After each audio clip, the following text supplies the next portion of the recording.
um momento, sutil, quase imperceptível, em que tudo em volta continua como sempre, mas algo dentro de nós começa a ruir. Não é uma tragédia visível, não é um grito audível, é um silêncio que pulsa atrás dos olhos quando encaramos o teto às 3 da manhã perguntando: para quê? O corpo está vivo, mas a alma suspensa. Somos máquinas de carne que aprenderam a simular sentido, e mesmo isso começa a falhar. Sentimos o gosto da ausência, mesmo com a boca cheia. Somos uma orquestra afinada tocando para um teatro vazio. Nietzsche sussurra que Deus está morto, e em seu lugar ergueram-se os templos do consumo, do desempenho, da aparência. Schopenhauer ri do nosso otimismo. Desejar é sofrer. E Cioran, sempre cruel, diz que existimos por um erro. Sim, por um erro. E se for verdade? Se estivermos vivendo não por missão divina, mas por acidente cósmico? Pascal já tremia diante do infinito silêncio dos espaços vazios. E nós nos distraímos com luzes artificiais para não ouvir o eco desse abismo. Você já ouviu? Já sentiu o peso insuportável de estar vivo, sem saber por quê?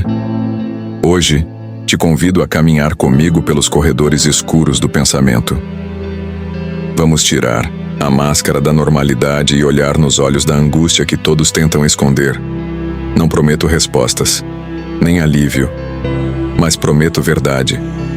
Uma verdade densa, cortante, impossível de engolir sem se ferir. Porque talvez, só talvez, seja preciso sangrar um pouco para lembrar que estamos vivos. Vivemos no século das conexões, mas nunca estivemos tão desconectados de nós mesmos. Acordamos, comemos, trabalhamos, rimos para as câmeras, postamos fotos do nosso café da manhã com frases motivacionais como se o universo estivesse ali, nas entrelinhas de uma legenda ensaiada. Mas quando a luz do celular se apaga, sobra o quê? Um quarto escuro, um peito apertado e uma pergunta que ninguém tem coragem de escrever no feed. Onde foi parar o sentido de tudo isso? O filósofo Byung-Chul Han diz que estamos vivendo numa sociedade do desempenho. Uma sociedade onde o maior inimigo é o próprio sujeito. Estamos cansados, exaustos, doentes de nós mesmos. Mas sorrimos, sempre sorrindo, sempre tentando parecer produtivos, felizes, gratos, como se felicidade fosse um produto que se pode entregar via motoboy. Mas e quando ninguém está olhando? Ali nos bastidores do personagem social que criamos vive o monstro. O niilismo suave, um niilismo que não grita nem destrói com violência. Ele é mais cruel, ele vai apagando o brilho das coisas. Um pôr do sol que já não emociona. Um abraço que não aquece. Uma conquista que, uma vez alcançada, já parece pequena. E o ciclo recomeça. Nietzsche, em sua lucidez brutal, sabia disso. Ele avisou que, com a morte de Deus, viria a morte do sentido. Não se tratava de religião. Tratava-se de âncora, de sustentação. Quando tudo se relativiza, quando o bem e o mal se tornam gosto pessoal, o certo e o errado viram estatística. O que resta? Resta o super-homem. Mas quem quer ser o super-homem em um mundo que odeia a excelência? E você? Já sentiu isso? Já teve a estranha sensação de estar vivendo a vida de alguém que você não reconhece mais? De cumprir obrigações que não fazem sentido? De sorrir em festas quando tudo que queria era silêncio? Álvaro de Campos escreveria: não sou nada, nunca serei nada, não posso querer ser nada. A parte isso, tenho em mim todos os sonhos do mundo. E é exatamente isso. Somos o paradoxo ambulante, o caos vestido de rotina, um apocalipse emocional disfarçado de normalidade. Sabe o que é mais curioso? É que todo mundo sente isso, mas ninguém fala, porque o silêncio virou regra, a dor virou tabu, a tristeza virou fracasso. O sistema nos ensina: sentir é perder tempo, chorar é fraqueza. E assim vamos engolindo emoções como comprimidos, sem ler a bula, sem saber os efeitos colaterais. Mas atenção, a alma engasga. E quando ela engasga, começa a gritar. Só que o grito da alma é diferente. Ele não é audível. Ele se manifesta em dores de cabeça crônicas, em insônia, em um cansaço inexplicável, em crises de ansiedade às 2 da manhã. A alma se vinga. Ela cobra, porque ela quer ser ouvida. E aí entra a pergunta que desestabiliza qualquer discurso de autoajuda superficial. E se o problema não for você? E se for o mundo que está doente e você apenas sente os sintomas? Sim, talvez o problema não seja seu. Talvez você apenas esteja lúcido demais num mundo que vive dopado. Talvez você seja como um farol aceso numa noite de tempestade, solitário, incompreendido.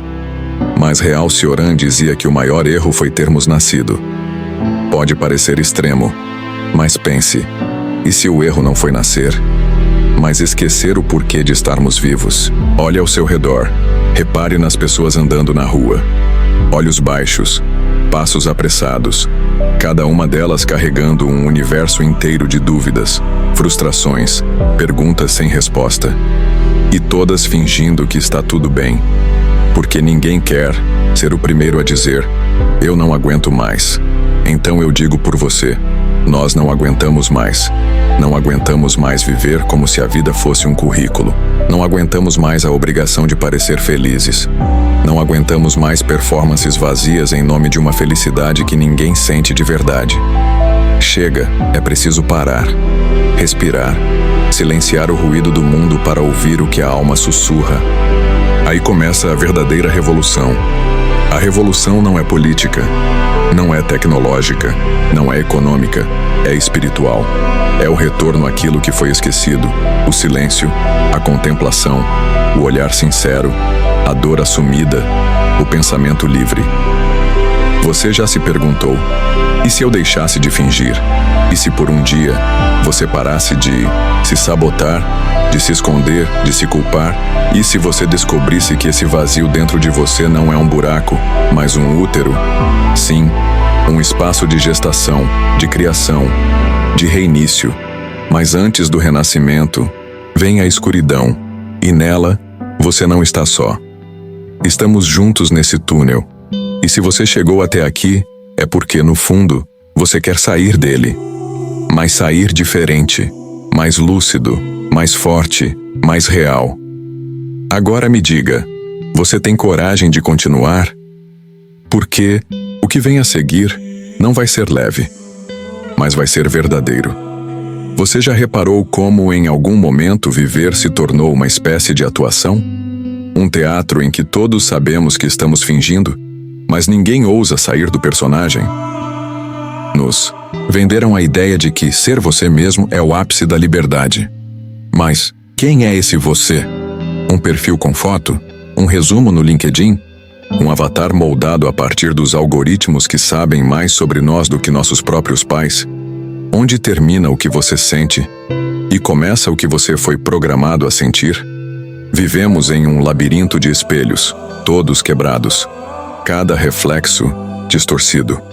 Cada pedaço refletindo uma parte fragmentada de nós. E passamos a vida tentando colar essas partes como se houvesse um molde perfeito a ser seguido. A verdade? Esse molde nunca existiu. Pascal dizia: o homem ultrapassa infinitamente o homem. Ou seja, somos um mistério para nós mesmos. Um paradoxo ambulante. Queremos liberdade, mas pedimos direção. Queremos ser únicos, mas tememos a exclusão. Queremos sentir, mas temos medo da dor. Sim, a dor. Vamos falar dela? A sociedade atual quer te convencer de que sentir dor é errado. Que existe uma pílula, um aplicativo, uma técnica de respiração que pode te livrar do sofrimento. Mas ninguém te conta que a dor é uma bússola, que há verdades que só se revelam quando tudo em nós sangra. Schopenhauer dizia que a dor é o estado natural da existência, que o prazer é apenas a breve suspensão desse sofrimento, uma trégua. E talvez ele tenha razão.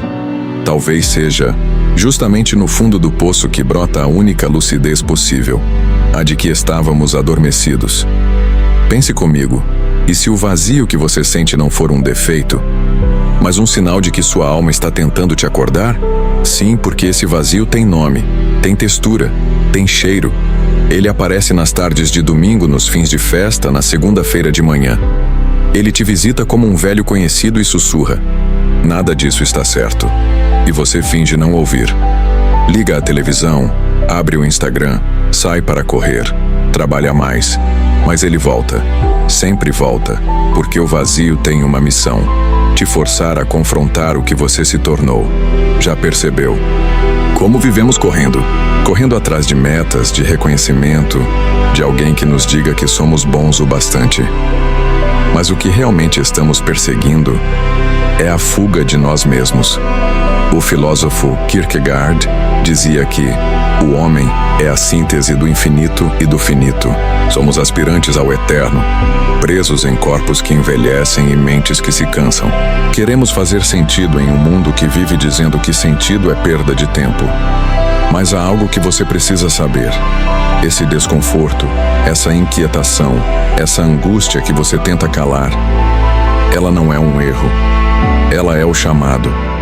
Um chamado para despertar, para parar de viver no modo automático, para lembrar que você é mais do que o mundo espera de você.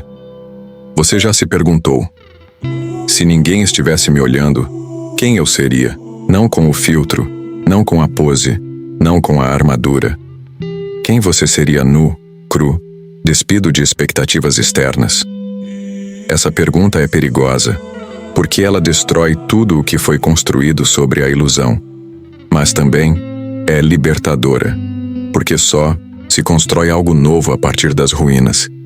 E talvez você esteja exatamente aí, nas ruínas da sua antiga identidade, perdido, sem chão, sem certeza. E quer saber? Está tudo bem. Caminhar no escuro é melhor do que correr em direção a um abismo com os olhos vendados, e no escuro você começa a ver com outros olhos.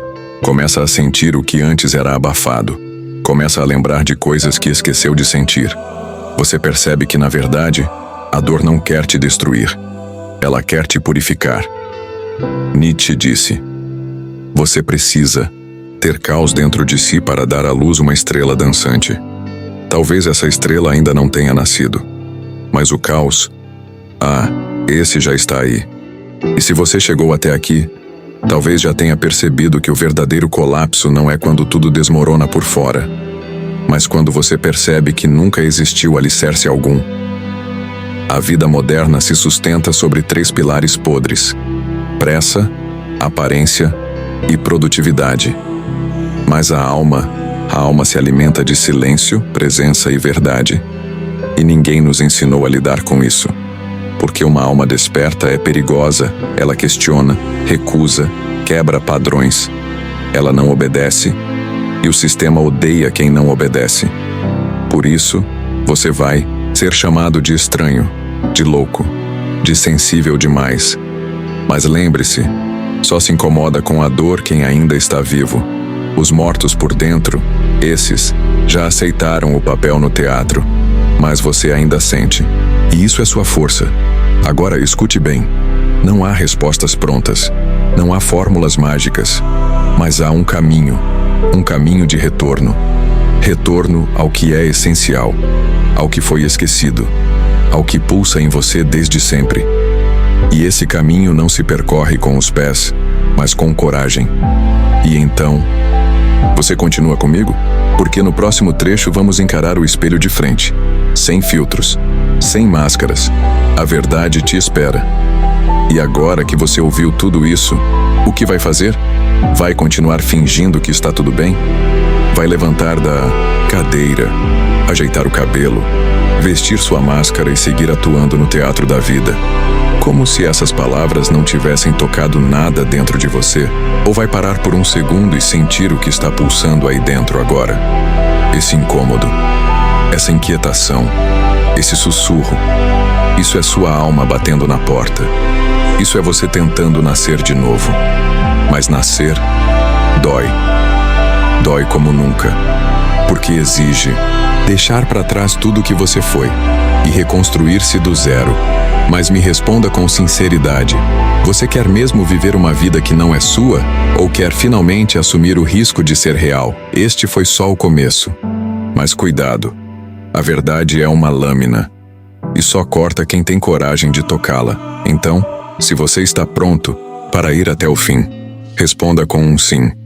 Porque quem fica no raso nunca descobre o que há no fundo do abismo. Mas quem mergulha pode renascer.